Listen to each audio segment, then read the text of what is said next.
হযরতে আলী হুজুর প্রতিদিন সিদ্দিক আকবর হুজুরকে সালাম দেয়, বড় হয় সালাম দেয়। একদিন হঠাৎ করে আবু বকর সিদ্দিক দেখছে সালাম দিচ্ছে না। শুনছেন আমার কথা? কষ্ট হচ্ছে দূরের ভাইদের, খুব ভালো করে শোনো, তাদের মধ্যে কি প্রেম! ওহ, তারা জান্নাতি, জান্নাতীরা তো প্রেম থাকবে। আহা! একদিন হযরত আলী হুজুর আবু বকর সিদ্দিককে দেখলো কিন্তু সালাম দেয়নি। পরের দিনে হযরত আবু বকর সিদ্দিক বলল, কি ব্যাপার সালাম দিল না কেন? হয়তো দেখতে পায় না, বেকারে চলে গেছে। পরের দিনে আবার দেখছে সালাম দেয়নি। ভাই এদিকে শোনো, এই ছেলেরা তোরা রংমং করিনি, মনে দিয়ে চলে এসেছে। 3 দিনের দিনে হযরত আলী হুজুর আবার আবু বকর সিদ্দিককে সালাম দেয়নি। হযরত আবু বকর হুজুর ভাবলো কিছু ভুল করেছে, আমার ভাই কষ্ট পেল নাকি আমার উপর, আমার কাজ কামে। চলো নবীকে যে বলি, দরবারে যে বসেছে একসাথে।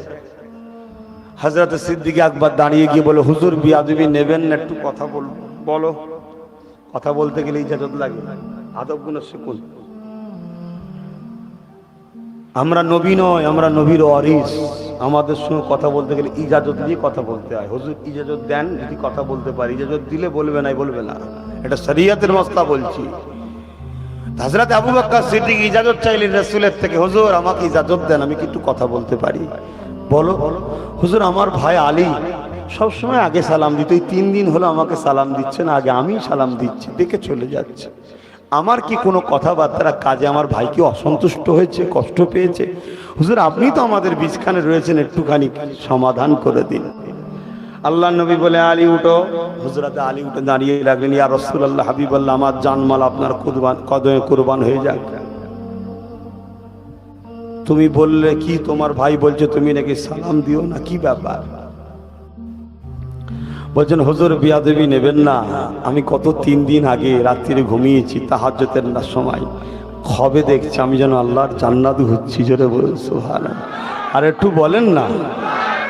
এমন সময় দেখলাম জান্নাতে একটা কি সুন্দর চেয়ার রয়েছে, সিংহাসন, হিরে মতি জহরত দিয়ে সিংহাসন রয়েছে। আমি ফেরেশতাদের জিজ্ঞেস করলাম, ফেরেশতা এই কাদের জন্য এটা, এই চেয়ারটা কার? বলছে, দুনিয়ায় যে আগে সালাম দেবে তাকে আল্লাহ এই সিংহাসনের মালিক বানাবে। জোরে বলুন সুবহানাল্লাহ।